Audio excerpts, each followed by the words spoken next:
Bom dia para você que está dormindo. Acorda para cuspir. Vocês se lembram do que foi falado ontem ainda? Eu já esqueceram. Se lembram das primeiras 4 características de um discípulo radical, de um talmide?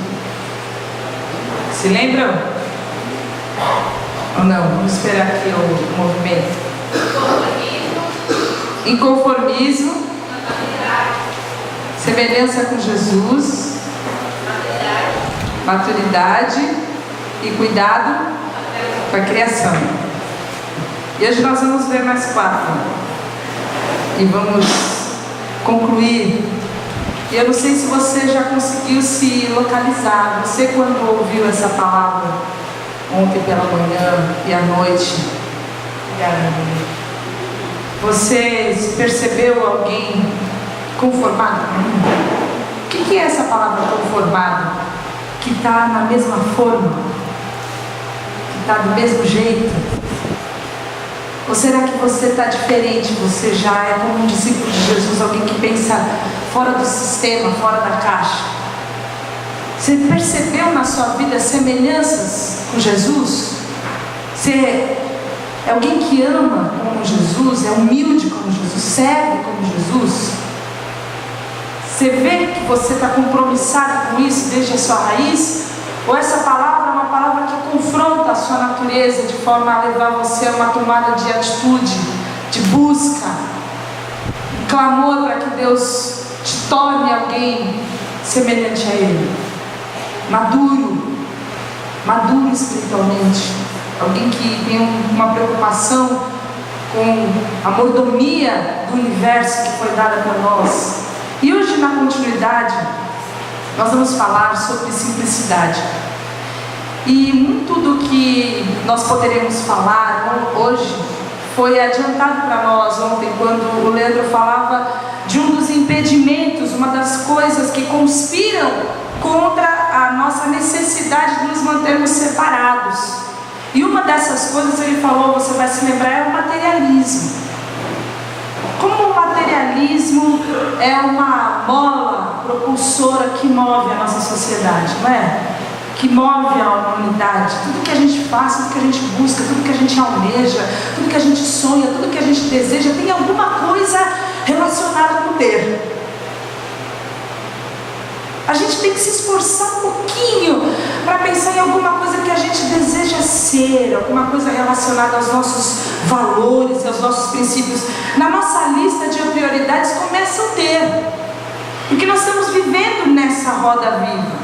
A nossa sociedade vive em função do ter. O que os nossos filhos mais gostam de dizer é: eu preciso, eu quero e me dá, não é? Os pais concordam comigo? Mas está na minha casa. Eu preciso. Olha, eu quero. Será que você poderia? Começa desde cedo o negócio. E aí eles vão para a escola e todo mundo tem. Como assim? Eu preciso ter também. Aí eles olham para os pés, agora está todo mundo usando, se lembra? Eu preciso ter também. E a gente vai criando essa vida, a gente vai criando vai incorporando esse estilo de vida, que é o estilo de vida consumista e materialista, que é o que governa hoje a nossa sociedade. Só que quando nós recebemos uma nova vida em Jesus, nós recebemos junto com essa nova vida o estilo de vida de Jesus. E o estilo de vida de Jesus é diferente do estilo de vida do mundo. E é sobre isso um pouco que fala essa simplicidade necessária para aquele que quer ser um seguidor de Jesus. Que se a nossa vida é nova, a gente precisa viver uma vida sem ostentação. Eu acho que eu preciso que alguém passe para mim. Vou passar aqui para mim, por favor. A gente tem que viver uma vida sem ostentação. E a gente hoje vive um momento marcado pela ostentação. As redes sociais ajudaram bastante, não é verdade? A rede social é quase uma vitrine da sua vida. Você posta lá tudo. Não, a vitrine não é o que você coloca, você tem melhor na loja. É o que a gente faz com a nossa vida agora nas redes sociais. A gente vive um momento de ostentação. A gente não tira mais foto para a gente guardar as memórias, para ver lá nas gavetas, nas caixas, como a gente fazia antigamente. Vamos pegar as caixas para a gente ver as fotos. Não, a gente tira foto para que a gente possa mostrar para os outros a realidade de algo bom que a gente está vivendo, para que a gente possa realizar esse momento de ostentação. E aí a gente vê foto de look, foto de viagem, foto de coisa que foi comprada, foto de comida, né? Foto de comida, essa foto eu brinco com a legenda Chupa África, né? Que coloca a foto daquela comida. É aquele negócio que a gente vai vivendo e a gente quer mostrar para os outros que a gente está bem, porque aqui, nesse mundo que a gente vive, quanto melhor sucedido você for, mais fácil você ser aceito. Quanto mais próspero você for, a grande possibilidade de você ser mais querido, de te chamarem para os lugares e para as festas. Então a gente tem uma necessidade de entrar nessa roda viva, nessa luta diária, de mostrar que quem pode mais, chora menos. Quem pode mais, chora menos. E a riqueza, o status, então se tornam um sinônimo de felicidade. E o homem vive em busca de felicidade. E quando você vê alguém que tem aquilo tudo que você não tem, então você também quer aquilo. E aí que se formam os ícones. É o sujeito que tem tudo aquilo que eu gostaria de ter. E aí começam aqueles momentos onde que ele mora, como é a casa dele, que roupa que ele veste, o que ele come, aonde ele passa as festas. As revistas caras, o Facebook ajudam você a seguir essas pessoas e quem sabe até você se tornar igual a elas. O grande problema de ter não é a ambição, mas é a ganância.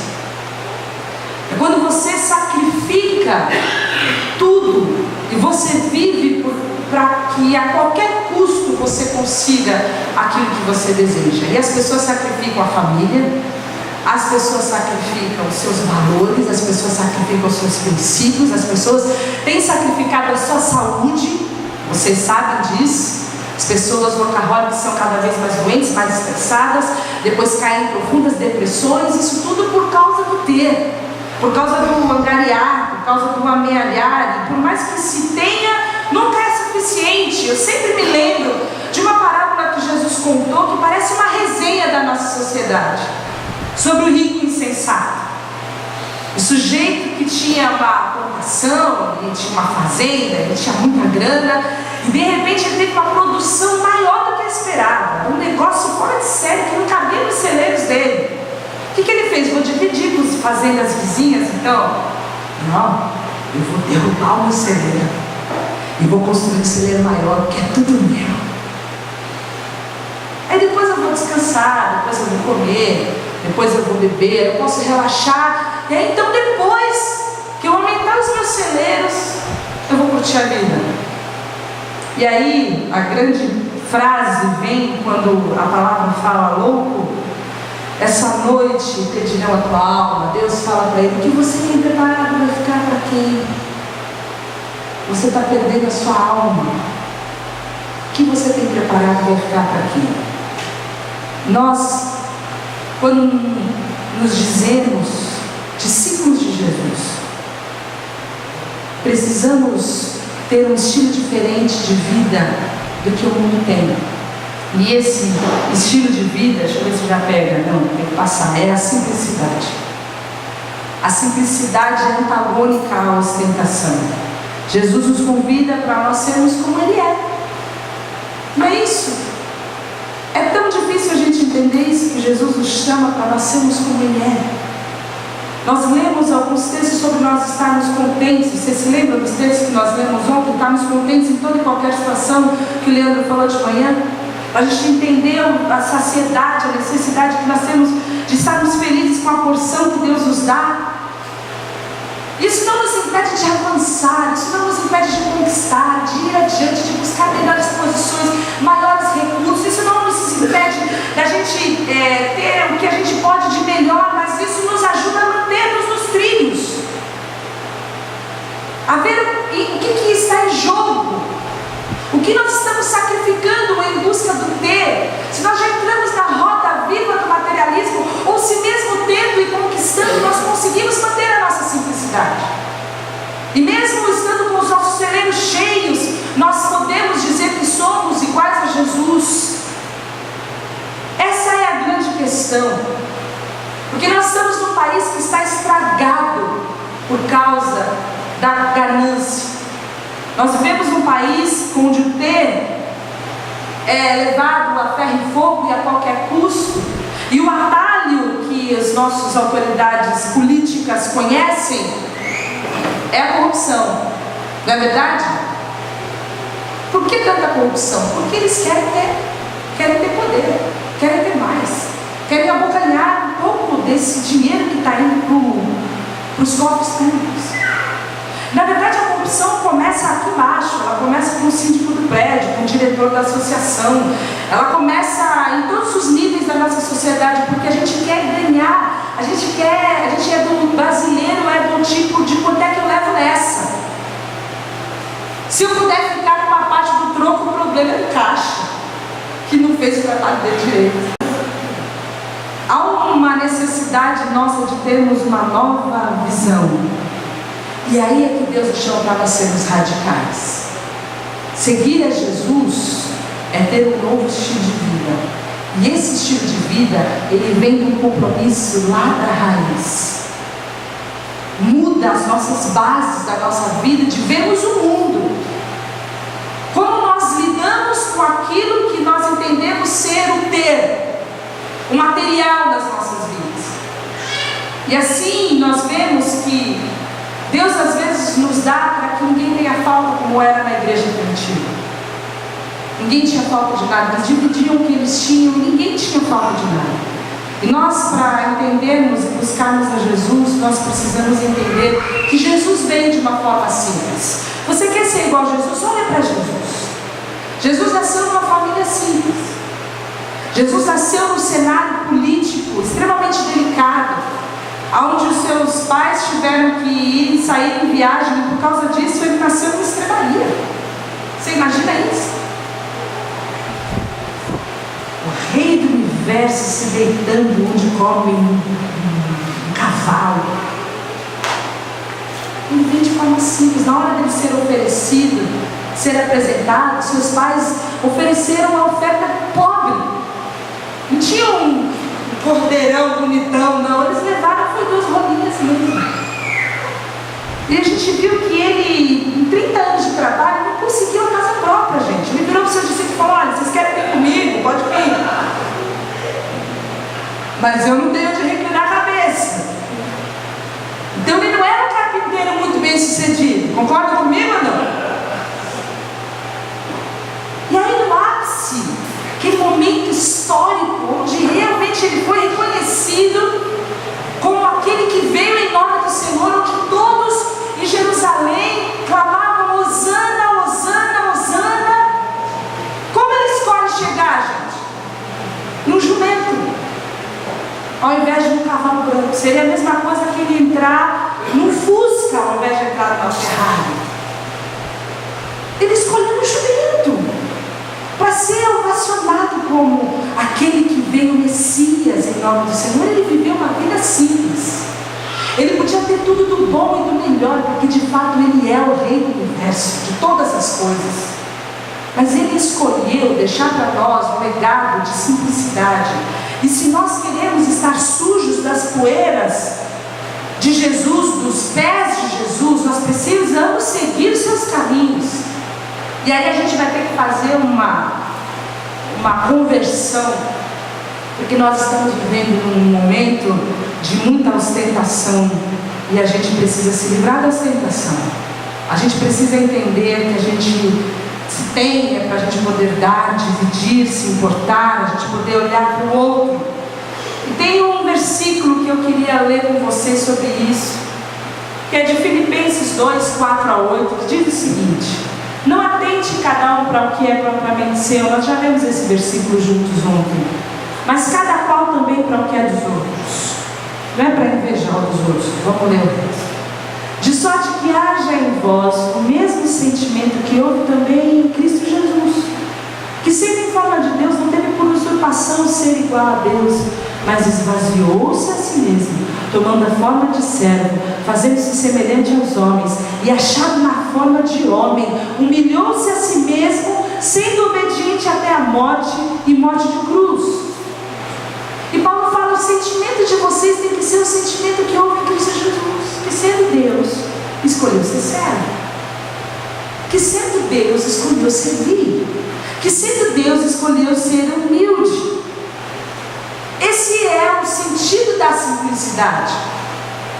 Que a gente não fique olhando para o que é nosso como se fosse só nosso, mas para que a gente possa olhar o que é nosso, a fim de que isso também seja dos outros. E eu vou dizer uma coisa para vocês a respeito da simplicidade. A arrogância e a soberba não é só sobre de mim. Talvez você fale assim: ai, eu estou tão mal que essa palavra não é para mim, que no momento eu estou bem humilde. Mas isso não é sobre de mim. Existem inúmeras pessoas que talvez você vai se lembrar de alguma que é uma pessoa pobre e arrogante, pessoa pobre e orgulhosa, uma pessoa pobre que se julga superior às outras pessoas. Isso não diz a respeito somente de recursos materiais, mas isso nós podemos estender também. Dentro da visão da palavra que nós temos, eu defini a simplicidade como a arte de você considerar o outro superior a você. Em tudo que você faz, você considera o outro mais importante do que você. Você não se julga melhor do que ninguém. Você não tenta se impor, você não tenta vencer, você não está mais no páreo. Você deixa com que as pessoas sejam mais importantes, você deixa os primeiros lugares, como diz a outra parábola. Você não se impõe.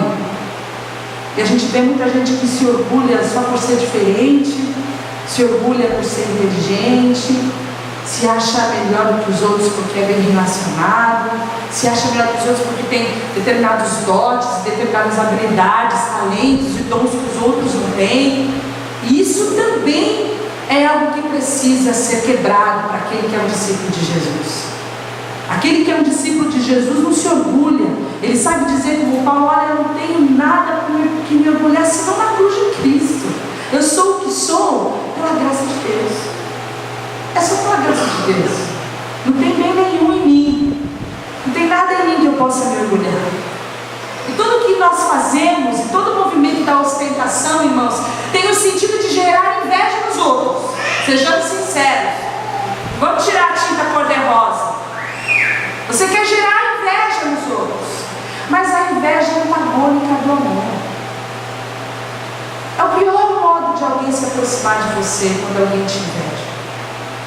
É a pior coisa você ter amigos invejosos em volta de você.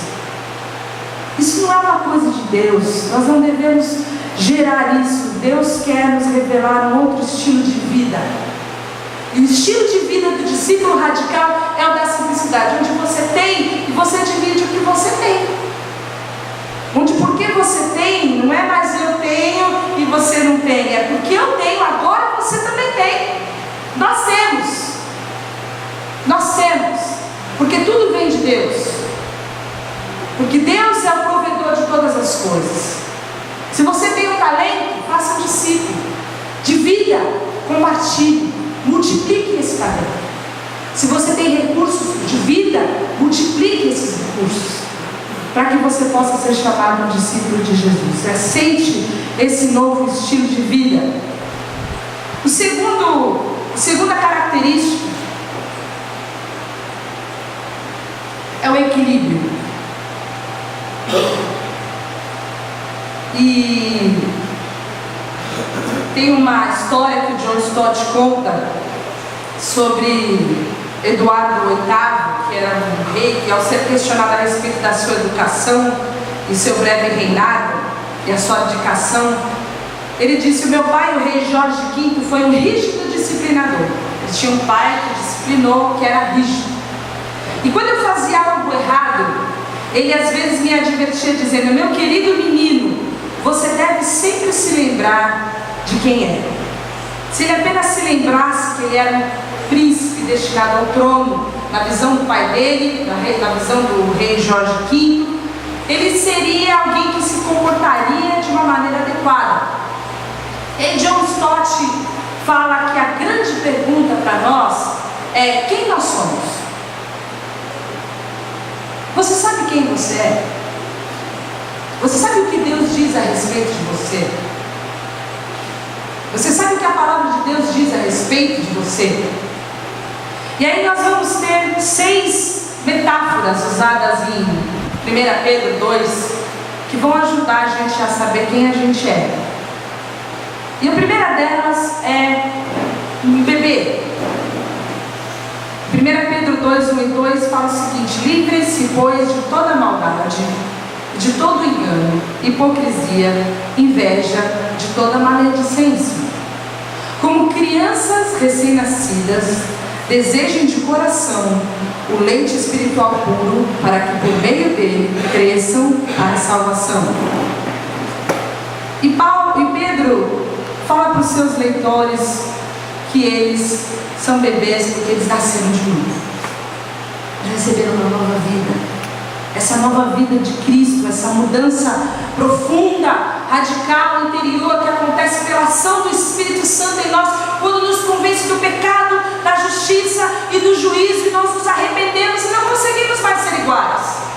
Não é aquela atitude externa que você levanta as mãos e fala: eu aceito Jesus. Nem tão somente o batismo, porque muitas vezes ele também é externo, mas a mudança interior. Quando você se percebe pecador e se arrepende dos seus maus caminhos, nesse momento há um novo nascimento. Acontece que o novo nascimento não vem assim já com download de tudo que a gente precisa para que a gente seja um adulto maduro espiritual, como foi falado ontem à noite.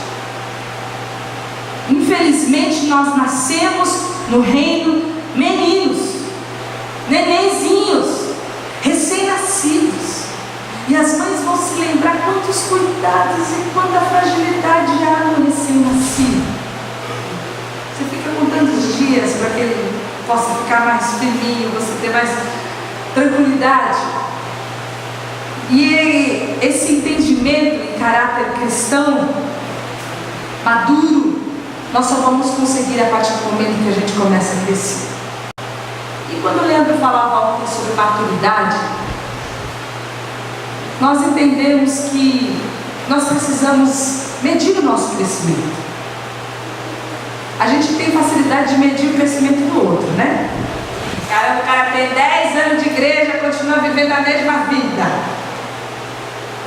Mas nós precisamos medir o nosso crescimento espiritual.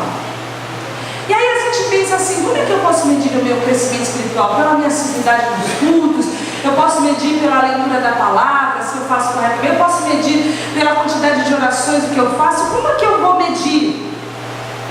E a palavra de Deus nos dá 2 indicativos para que eu possa te dar a resposta.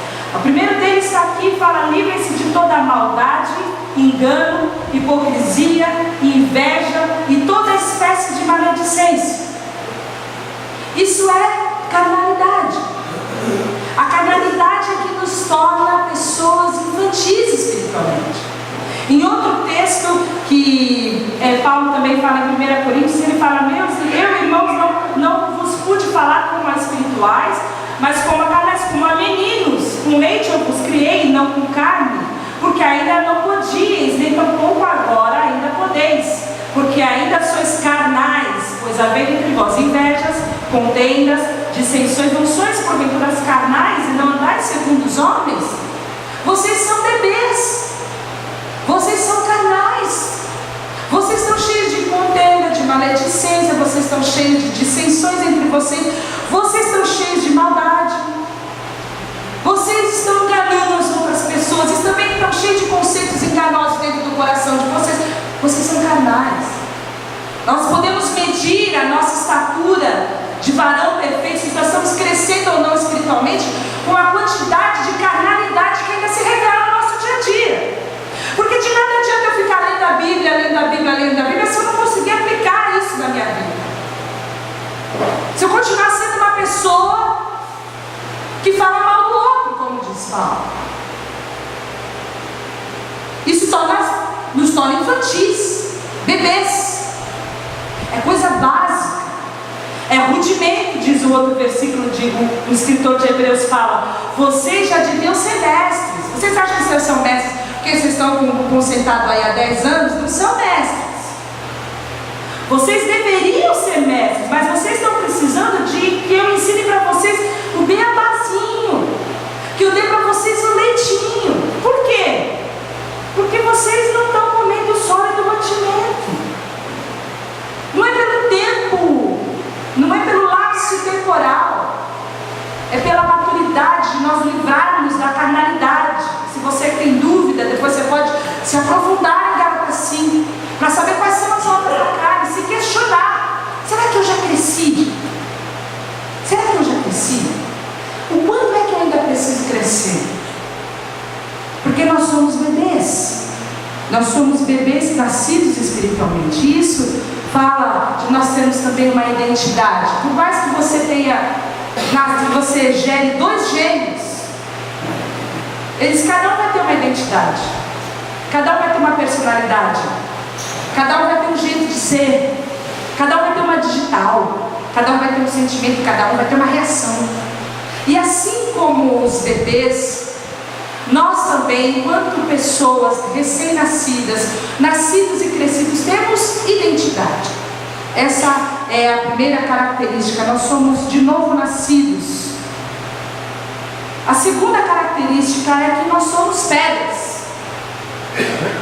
E o texto de 1 Pedro 2 fala: à medida que se aproximam dele, a pedra viva, rejeitada pelos homens, mas escolhida por Deus e preciosa para ele, vocês também estão sendo utilizados como pedras vivas na edificação de uma casa espiritual, para serem sacerdócio santo, oferecendo sacrifícios espirituais aceitáveis a Deus por meio de Jesus Cristo.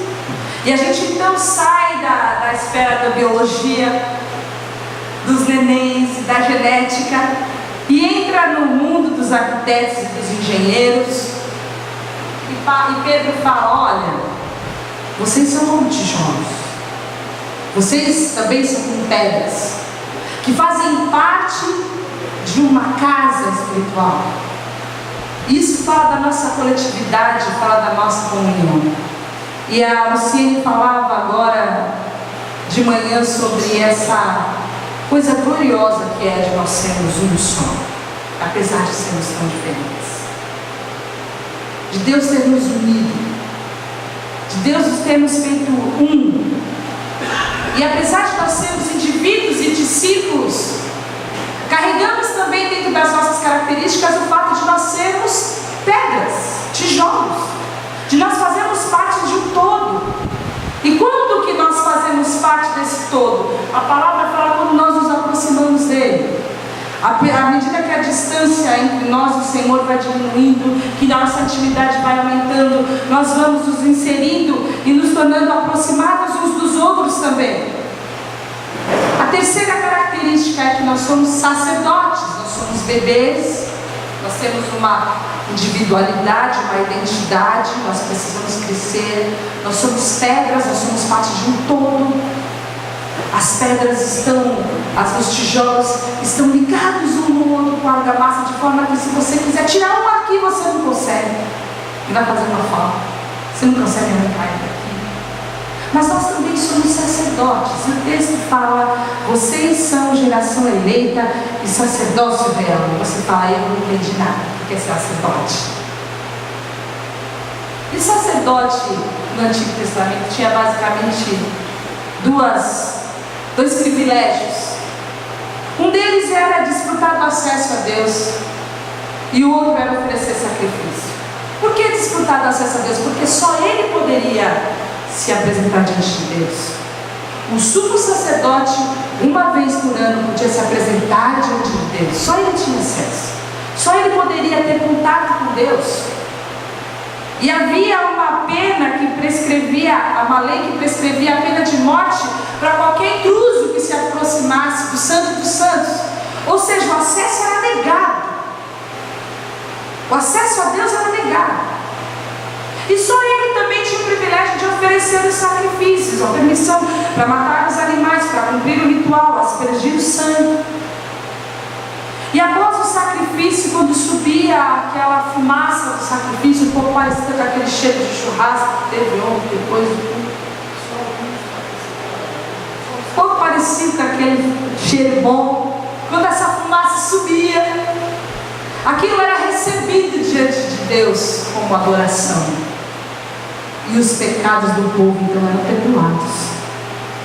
Agora em Cristo, todos nós, o texto está dizendo, eu, você, todos os comprados, todos os que fazem parte do reino, todos os salvos são sacerdotes.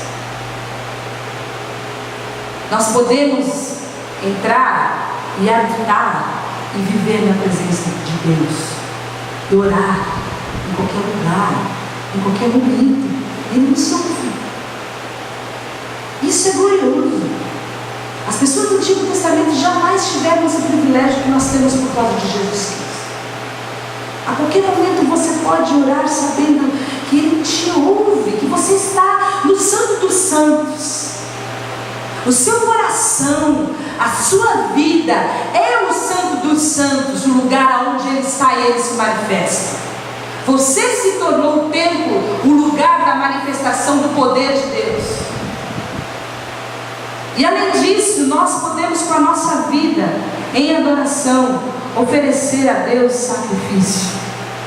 Nós podemos oferecer a Deus a nossa adoração em gratidão por quem Ele é, por Ele ter sido o cordeiro que foi morto e com o seu sangue perdoou todos os nossos pecados. O único sacrifício acabou com a matança de todos aqueles animais, com todos aqueles outros sacrifícios se tornaram desnecessários, porque Ele com o seu sangue nos perdoou de todos os pecados.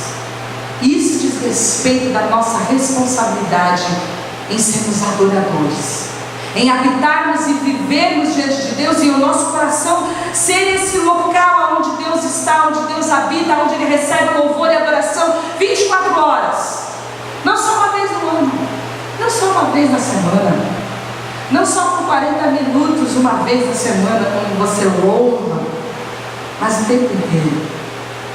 E a quarta coisa fala sobre nós sermos um povo de Deus, um povo exclusivo de Deus, para anunciar as grandezas daquele que os chamou das trevas para a sua maravilhosa luz. Qual é o propósito de Deus nos constituir um povo aqui? Esse texto responde: por que é que a gente não aceita Jesus e morre? Se então Jesus já é fulminado ali mesmo, fica sua roupinha, desaparece, né? Por que não? Nós temos uma responsabilidade, irmãos. Nós temos uma responsabilidade. E a responsabilidade é de sermos testemunhas. E às vezes você vai se lembrar de pessoas que você ama, seus parceiros, seus irmãos, sua família, pessoas que você ama, que ainda não ouviram o Evangelho. E você é o responsável de levar o Evangelho para eles. Você é o responsável de viver o Evangelho e ser essa carta aberta, empregar, se necessário, for usar as palavras, para que a sua vida seja uma vida coerente, porque muitas vezes as pessoas não querem Jesus porque nós nos dizemos cristãos e somos incoerentes. A gente se diz cristão, mas a gente vive uma vida com um estilo semelhante ao do mundo. As pessoas falam: ser cristão é isso aí, então ligado. Aquele espírito lá está batendo bolão. Vou lá com ele. Nós precisamos viver uma vida de testemunho. Nós somos peregrinos e forasteiros, diz o versículo 11. Insisto que, como estrangeiros e peregrinos no mundo, vocês se abstenham dos desejos carnais que guerreiam contra a alma. A alma fica guerreando, a carne fica gritando. Você fala: eu vou encher esse cara de soco. O Espírito fala: calma, seja manso, seja possível, respira fundo, vai dar uma volta, você precisa amar. Há uma guerra constante dentro de nós, nossas paixões, nossos ímpetos. O Pedro fala: vocês são forasteiros. E forasteiro é alguém que não tem direito onde vive. A gente entende como ilegal, né? Nas passas a palavra, vocês são ilegais, vocês estão no mundo, mas vocês são ilegais. Seria isso. Se a imigração de Deus bater na sua porta hoje, você vai ser posto para morrer. Isso é ilegal. Você é peregrino. Peregrino é aquele que não tem um lar. Eu não sei se você é velhinho, que lembra daquela música que fala: aqui não é meu lar, um viajante sou. Meu lar lá no céu, Jesus já preparou. À vista do portal, um anjo a me chamar. Ao lar celestial, espero logo entrar. Nós temos um lar. E é gostoso viajar, né? Delícia. Tem coisa mais gostosa que viajar? Não fala que é voltar para casa, porque isso é hipocrisia, gente. Voltar para casa com aquelas malas, tudo para lavar, fazer comida no dia seguinte. Não é. Melhor que não é. Vamos falar isso, mas é verdade. Eu não acho que seja verdade. Melhor que viajar é só voltar para casa e falar: meu Deus, como é que pode? Não é. Viajar é bom demais. É muito bom. Mas quando a gente viaja, a gente só leva uma parte daquilo que a gente tem, não é? Tudo que a gente tem, tudo que a gente é, está representado lá na nossa casa. A gente pode até pegar as coisas mais legais que a gente tem para levar para a viagem, para ostentar, tirar foto, postar no Facebook depois. Mas as coisas boas, as coisas de valor, estão lá na nossa casa. E muitas vezes a gente esquece um monte de coisa em casa. E esse é o sentido da nossa relação com o mundo enquanto sistema. Nós estamos aqui, nós temos até coisas de valor aqui. Deus nos deu a graça de nós termos uma família. Tem coisa mais linda do que a família? Tem. A gente só vai poder viver isso aqui, essa realidade aqui. É a coisa mais preciosa que tem na nossa mala aqui nesse mundo, é a nossa família, não é, irmãos? Algumas coisas são muito preciosas que nós temos nesse mundo. Mas nós somos peregrinos, a nossa casa não é aqui. Tudo que nós temos de valor, toda a nossa história, o nosso descanso, a nossa casa, não é aqui. E quando o discípulo de Jesus radical, quando o Talmide olha para o mundo, como aquele que está cheio da poeira dos pés de Jesus, olha para o mundo, ele entende: aqui não é meu lar, aqui não é a minha casa, eu estou aqui de passagem. Eu posso passar 80 anos aqui, mas o que são 80, 90 anos comparados com a eternidade? É uma diária, irmãos. Nós estamos numa diária nesse mundo aqui, que foi paga pelo sangue de Jesus Cristo, essa diária. Nós estamos aqui de passagem. O nosso lar é lá no céu, Jesus já preparou. Jesus já preparou. E quando nós temos essa consciência, nós mudamos a nossa atitude, irmãos. Nós mudamos a nossa atitude. Assim, quando você sabe que a sua diária está expirando, você começa a arrumar sua mala um pouco mais rápido. Está na hora de ir embora. Quando nós temos essa visão, nós olhamos para o nosso dinheiro, para os nossos bens, de uma forma diferente. Porque, segundo John Stott, a nossa vida é uma peregrinação entre dois momentos de nudez. Bonito isso, né? A gente chega aqui nu e vai embora nu. Leva uma roupa que vai ser comida, fica tudo ali. A peregrinação nossa é vivida entre dois momentos de nudez. E a gente perde a nossa alma, irmãos. Perde a nossa alma. Perde a nossa alma. Por coisas que não cabem na nossa mala. Não cabe na mala. Você já teve essa experiência de comprar mais do que você pode levar de volta para casa? Já teve, né? Mas você não vai levar nada para lá, não. Não cabe na mala. Quando a gente tem essa perspectiva, a gente olha para a tragédia, irmãos, para o sofrimento de um modo diferente. Você olha para a morte de um modo diferente. Olha, esse irmão não fez a diária, só pernoite, chegou mais cedo na casa, foi embora. Você olha para tudo de uma maneira diferente, porque a gente entende que a nossa leve e momentânea tribulação está produzindo para nós um peso de glória. Nosso lar não é aqui, nosso lar não é aqui.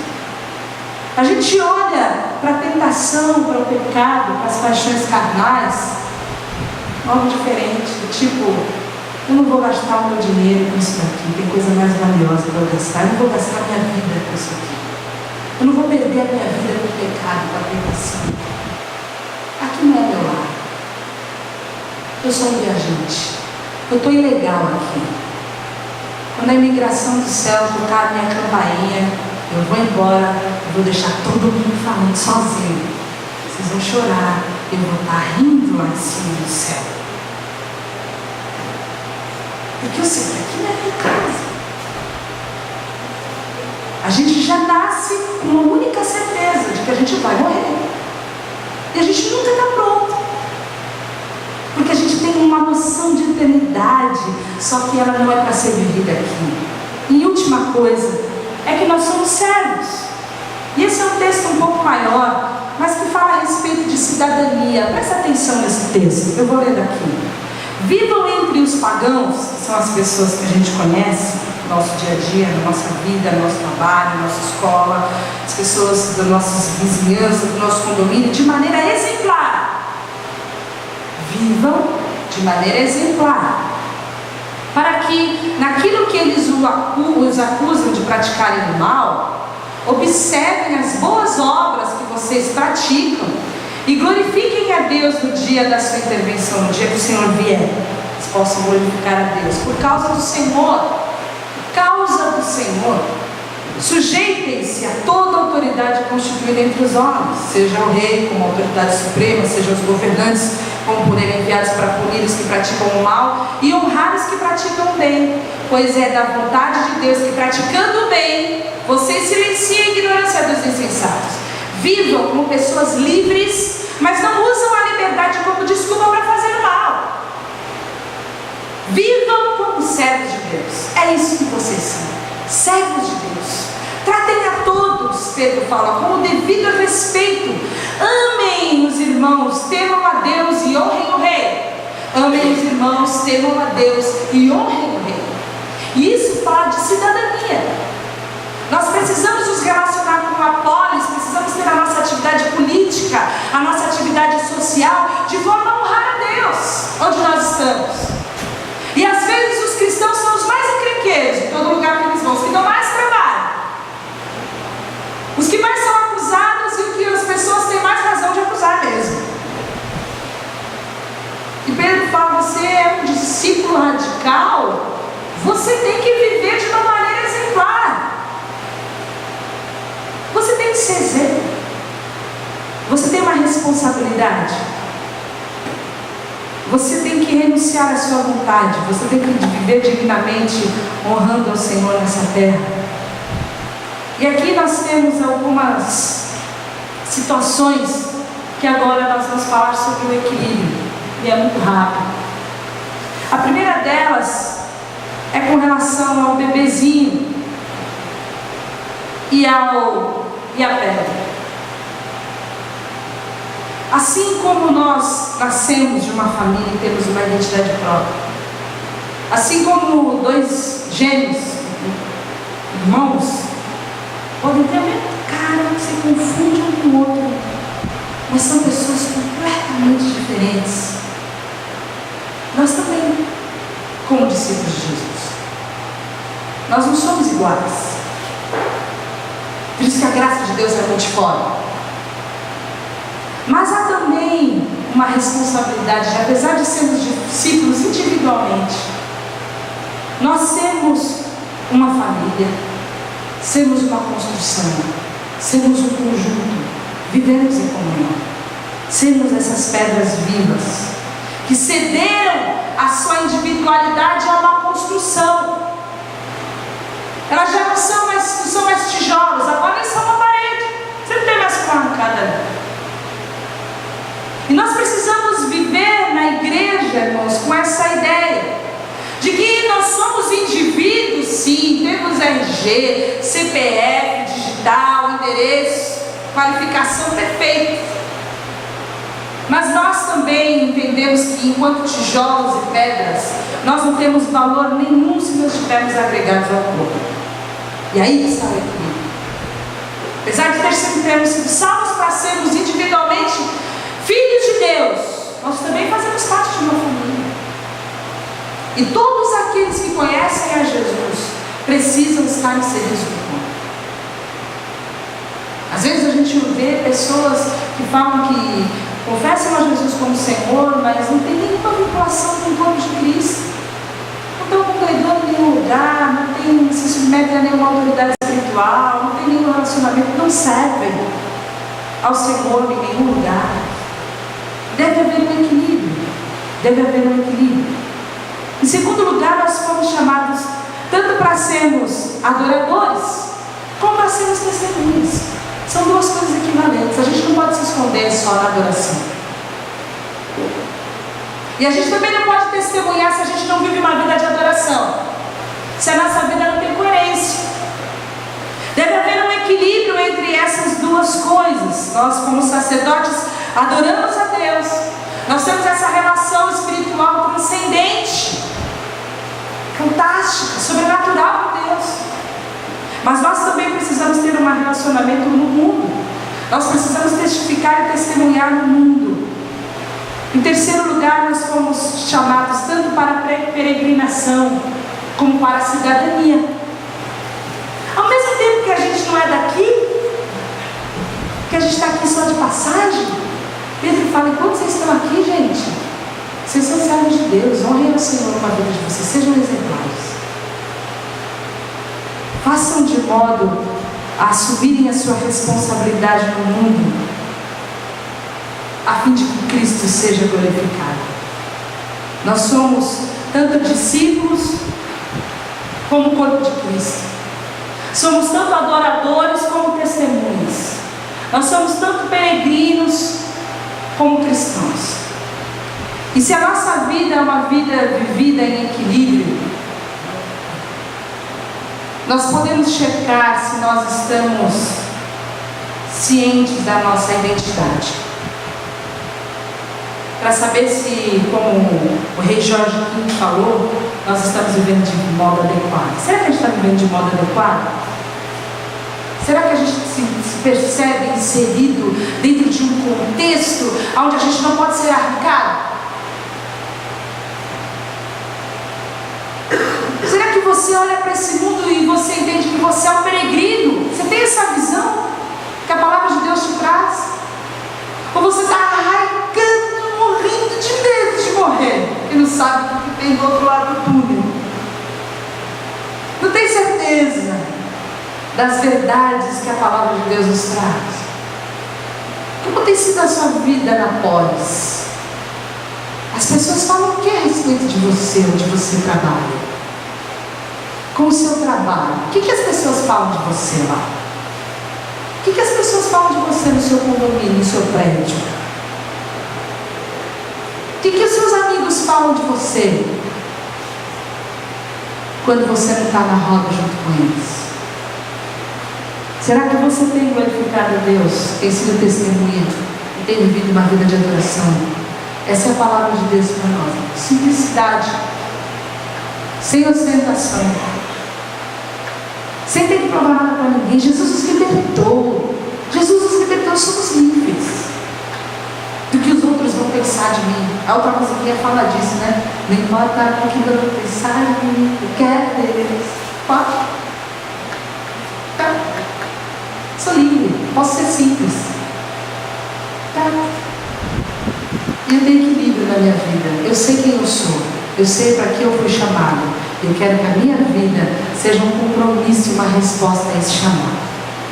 Nós temos sido chamados, irmãos, nesse retiro, a sermos discípulos de Jesus. A gente gosta de ser filhos de Deus, né?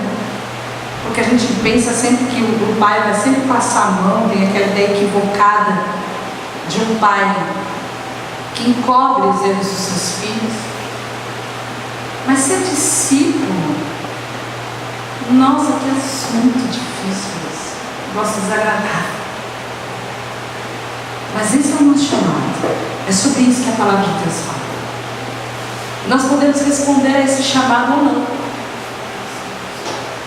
Ou não. Essa resposta é individual.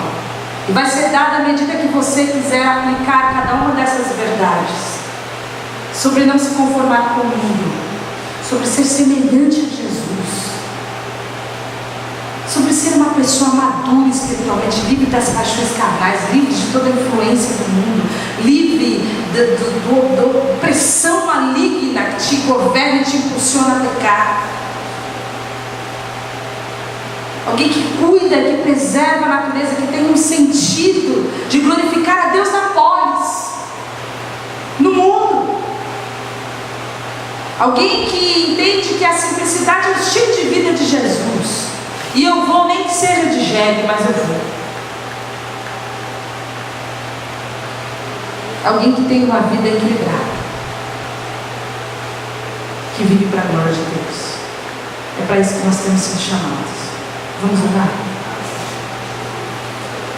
Senhor, nós agradecemos a Ti por essa palavra e reconhecemos, a Deus, que tudo isso, se fosse ser vivido com a nossa própria força, nós sairíamos daqui fracassados, a Deus, porque nós não temos força nenhuma de nos movermos na Tua direção.